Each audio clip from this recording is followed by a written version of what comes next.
Hey guys, welcome back to Justin Reads Romance. It's been a while, but I have to rant about Bridgerton Season 3 because I did stay up last night. I had to kind of get on a night schedule anyway, so I was like, why not stay up when Bridgerton Season 3, like the last 4 episodes, air at 2 a.m. So I did that, and I finished around 6 a.m. this morning. I am beyond disappointed with this season, and that's kind of sad to say because I was eagerly anticipating these last 4 episodes. In the beginning of the season, I was cautiously optimistic that even though there were some changes, which I'm kind of used to changes, or in the past I was accepting of changes that they did in season 1 and season 2, I made excuses. I was trying to be understanding that like book storytelling versus movie storytelling, there's certain things that you just have to change around because it's a different medium, and things that happen in the book might not translate as interestingly on TV. Like, I understand that has to happen, but the creative license was absolutely abused in season 3, and I am very hard pressed to keep it contained because there are just some major character changes that I just don't love. And I really feel like even though this season was supposed to be about Colin and Penelope, I felt like they got sidelined a lot for other characters. But the writing's not great. They focused on these side characters, but like the setup, the follow through, the way that they have been jostling these characters or mishandling these characters for seasons now just doesn't make sense to me. We'll get into that. I guess let's talk about Colin and Penelope first. So in the first 4 episodes, I was actually really excited. I like their chemistry, even though that there were some things that I didn't. Colin and Penelope are not even my favorite couple in the books. Sorry for all of the Colin fans out there, but when I read Bridgerton for the first time, you know, all the way through, I had my favorite books, I had my least favorite books. Colin and Penelope were probably toward the bottom. I really never reread Colin and Penelope's book, and after I watched the first 4 episodes, I actually reread from Benedict's book because he's book 3.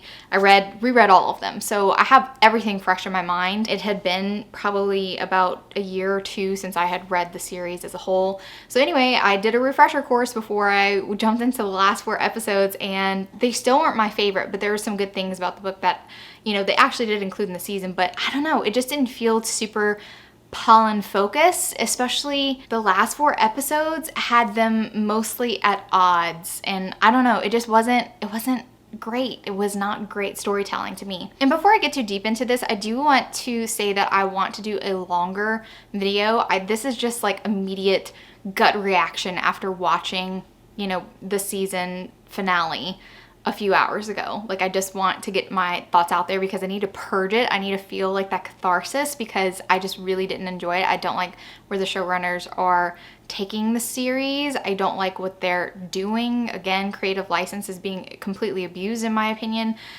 for, I don't know, they want to put their stamp on things, and I just don't understand it. I don't understand it, and I'll get into like why I just don't think it's necessary. So major changes. Spoilers if you have not read the book. If you don't want to know who these characters end up with, how they're supposed to end up with certain characters in the book, like if you don't want to know that, I'm gonna talk about it because there were some major revelations in this particular season that changes things a lot, especially for one character. So spoiler number 1. This has to do with Colin and Penelope. I don't actually love that Penelope was outed at the end because one of the things that I saw going into season 3, like before the first episode even aired, a lot of people were just kind of like not here for the storyline because in their minds, Penelope gives up her career for a man, because in the book, she stops writing Whistledown and Colin starts his writing journey. The difference is Penelope is the one that decides that she wants to stop writing. She shocks the ton and says, hey, this is gonna be my last column as Lady Whistledown, and bye. So she's like done with it. She'd been thinking for a while that she was bored with writing a gossip column. She did it for 11 years in the series. In the book series, she was Lady Whistledown for 11 years and nobody found out who she was. She decides, I want to do something different. It's time to try to live instead of, you know, being holed up in my room and writing everything that I observe. Like, I want to actually live. Her and Colin start romancing. They get married. He finds out that she's Lady Whistledown. He tries to help her cover it up because Lady Danbury in a fun and games type of thing, because there's no Queen Charlotte, is the one that says 1,000 pounds to anybody who unmasks Lady Whistledown. And she's not doing it as a mean gesture. She's just kind of like, hey, the ton is really bored. Let's all try to unmask her. Cressida actually does want to unmask Lady Whistledown because she and her husband are broke. Eloise has absolutely zero idea that Penelope is Lady Whistledown and they have been best friends for decades. At this point, when it looks like Cressida is going to be the one to out Penelope, because she does blackmail Penelope. She wants a lot of money to not announce that she's Lady Whistledown. Colin decides to preemptively announce, like, hey, my wife is the most clever being ever, and here's the proof she's Lady Whistledown, so here's to her, cheers to her. And he makes this big announcement, and the ton loves, like, is so like, oh my god, that's so crazy. I would have never suspected Penelope, but it kind of makes sense. And everybody's just kind of like, brava. Penelope goes on to write a novel because she's done with writing society papers. She's gonna write a fiction novel, and she helps Colin edit his journals that he has collected over the years of traveling. He didn't just spend one summer traveling, he spent many years traveling, and he has lots of journals that don't involve just descriptions of women in Paris, which is what she reads in the series. So anyway, I think that it doesn't make sense that Penelope was unmasked at the end, because you just cannot continue to write the society papers when people know it's you bringing out their dirty laundry. You're just not protected. You would definitely get backlash if you're still currently writing it. Like, it doesn't make sense that she's going to continue writing Whistledown as Penelope Bridgerton. It doesn't make sense. Anyway, moving on. They should have kept it a secret. They should have kept it a secret and had the reveal at the end of the series. That's what should have been done. They shouldn't have had the reward posted. That should have been at the end of the series. It really should have.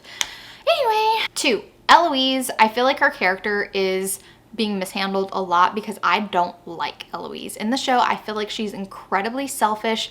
She's reactionary. Penelope is also written in the same way. A lot of her articles that she goes to write as Lady Whistledown, it's very like, this person snubbed me, so I'm just gonna go write an angry thing and I'm gonna post it, and then she regrets it later. You know, she does it with Colin. She's like, oh, like he's coming in here and he's not acting like himself, and does that column on Colin and then sees how much it hurt him, and she's like, oh shit, I shouldn't have posted that. She doesn't do that in the book. She's very thoughtful with what she writes, and she never is mean or cruel in her writing. She's just not. That's not what Penelope does. In the same vein, Eloise is absolutely not her character. She is just so very selfish. Honestly, there was a moment in season 3 in the last 4 episodes where Cressida says, no wonder why you and Penelope aren't friends anymore. You like to hear yourself talk. And that is absolutely true. That is such a true statement. She is so concerned with herself and she lets her friends down. She doesn't want to help Penelope whenever she's going through it. She doesn't want to help Cressida whenever she's going through it. And Cressida has been saying from the top of her lungs since the first episode, hey, my parents are trying to marry me to somebody old and decrepit and who's gonna ruin my life, and I'm really worried about this. I need to find it out. And Eloise is just kind of like, la la, like, I'm gonna go on because my family is not pressuring me to marry. I can do whatever the fuck I want because I have that privilege. And she doesn't care. She does not care to help Cressida. She just whines about her life. And so I don't like that about Eloise. In the show, I feel like they're kind of ruining her character. She and Penelope were always good friends. She was very understanding, and she's very excited whenever she finds out that Penelope is Lady Whistledown. Like, she's so happy and proud of her friend. Like, it just boggles the mind, okay? 3, Benedict. They don't know what the fuck to do with Benedict. They haven't known what to do with him since the 2nd season, since the 1st season, really. They really dropped the ball with his painting. I don't know. They didn't really even talk about, like, does Benedict feel like a fraud? He's not painting anymore. It's not inspiring him, because I feel like they went through this whole journey where he got into this art school and he did the thing, and then now he's not doing it anymore. So, like, he feels like just like this lost wanderer that just, like, hooks up with random women throughout the seasons. Like, he has a new woman every single season that he hooks up with, and it means nothing. So, like, I'm not trying to get invested with this new woman, you know, in season 3, Lady Arnold or whatever. I'm not invested in her because, first of all, I'm like, we were promised in the beginning of this adaptation that every Bridgerton was going to end up with their love interest from the books. I no longer believe that because they're changing it too drastically for me to be like, yes, it's going to be faithful enough. It's not going to be faithful enough. They're changing way too much. So Benedict in the show, he has this, you know, relationship with Lady Arnold. he finds out that she is not a really monogamous type of person, and she also has another lover, and they invite Benedict into the bed with them.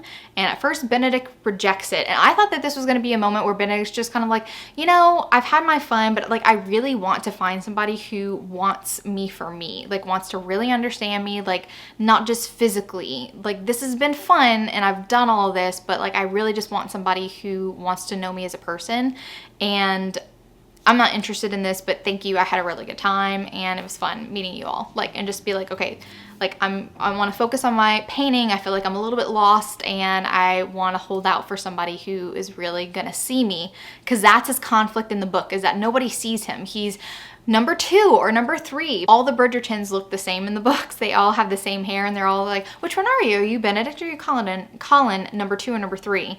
And Benedict's just kind of like, I don't want to just be one of the Bridgerton brothers. I want to stand out on my own. You know, my other siblings kind of had purpose, but I don't really have anything, because he hasn't gone public with his painting yet.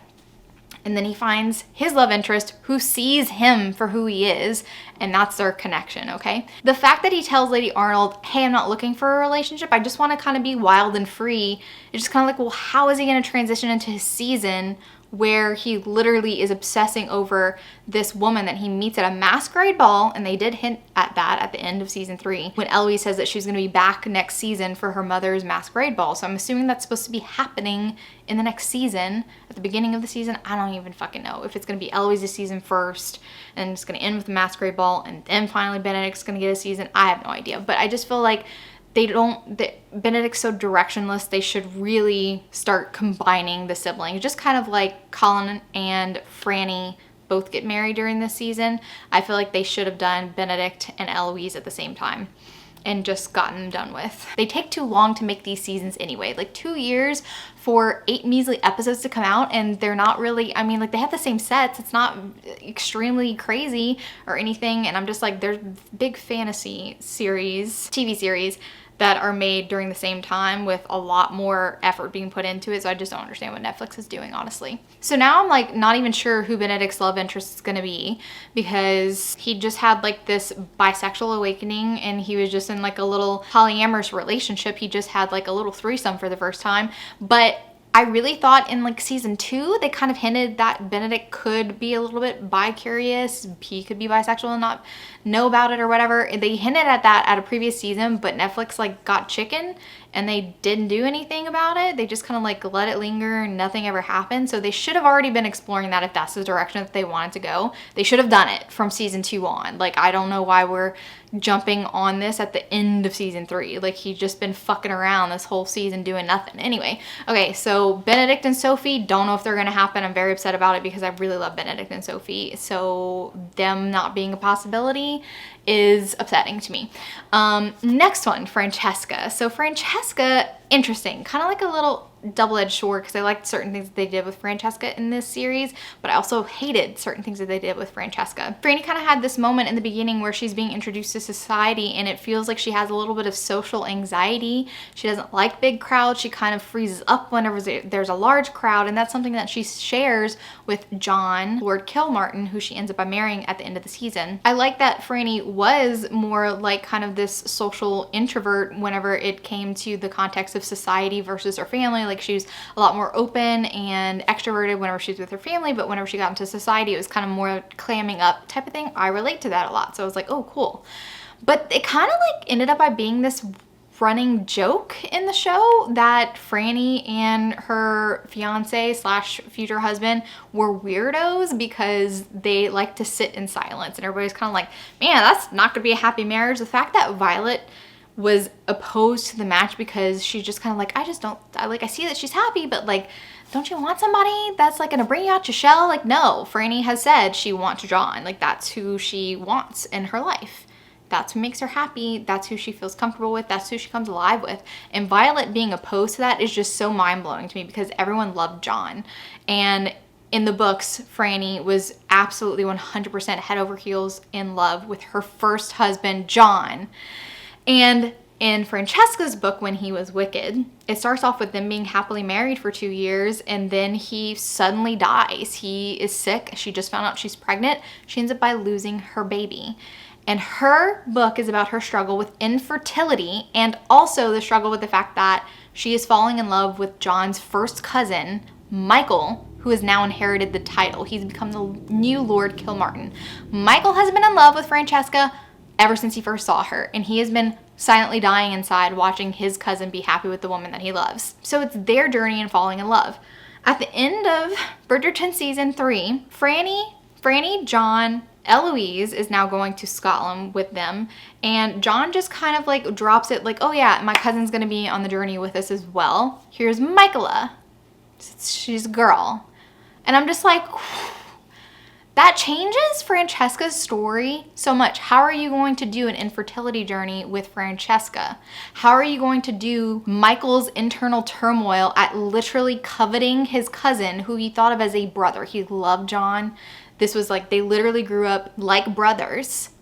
And he envied John so much. And so whenever John dies, the immense amount of guilt that Michael feels that he is getting everything that he ever wanted, but it comes at a cost of losing John. Franny's free now, but you know, she's mourning John. He now has a responsibility in the title, which he didn't necessarily want, but now he just feels like he's taking everything from John, and feels like a selfish prick. And he's just like, is this punishment for coveting my brother/cousin's wife? Like, is this punishment? I'm in hell. That inner turmoil was so great, and also Franny's journey with infertility. The way that every time she goes home, like, she doesn't want to go home because every time she goes home, all of her siblings are expanding their family so easily. Like, she literally goes home and her mom's like trying to keep announcements from her that Benedict and Sophie are having another baby, that Kate and Anthony are having another baby, that Daphne's pregnant again, and oh my god, it's been 10 years since she had the last baby, but she's pregnant again, what the fuck? And Francesca just kind of like, I can't even have one baby, and it devastates her. She loves her family, but she feels badly whenever she's around them because something that's so easy for somebody else is very hard for her.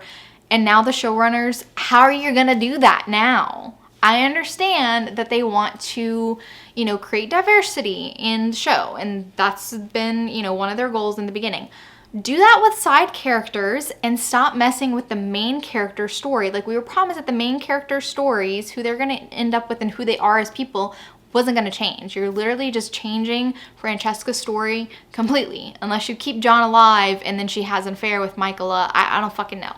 But everything changes now that you gender swapped Michael for Michaela. I think that we could have other queer relationships in Bridgerton in addition to the Bridgertons.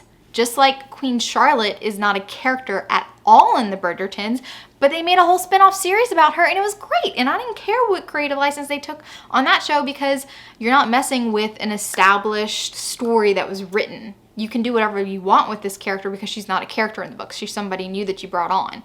In the same way, why did they not introduce interesting characters from season 1 and be like, this will be their story arc. This is going to be a queer person in the ton struggling with their sexuality and it not really being accepted in society. They could have done that from season 1, but they're lazy fucking writers and they don't want to introduce characters and play the long game and actually have a story arc that stretches multiple seasons. They're very focused on like short story arcs that don't play out in the long run, aka Lord Devling. Introduce him, leave him.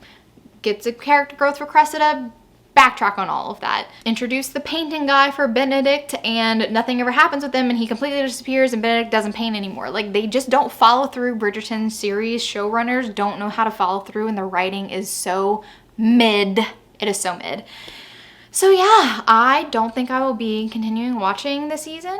Yeah, that was my initial thoughts of Bridgerton season 3. I was upset at the end of it because I was just kind of like, you changed so much about what my characters experience in the books. Like, their journeys are completely different. So I don't know why you bothered with adapting something that was already established. A story that has been beloved for decades. Why bother adapt it? If you're looking for something specific, like historical queer romance, go adapt one of the historical queer romances that are written. Because they're there. They're not hard to find. You literally have to Google it. Historical queer romances, historical BIPOC romances. Like, they're there. People have written them, but they're not going to adapt those stories that were specifically written with that perspective in mind. I just don't understand it. So yeah, I feel like it's just a shame. It's just a shame because it was fun. I was willing to accept some changes, and now they're just changing my characters and making them people that I just don't recognize. I'm like, that's not the Franny that I know from the book. That's not the Benedict that I know from the book. It's not the Penelope. That's not the Eloise. Like, what the fuck is going on, guys? But that's all I have.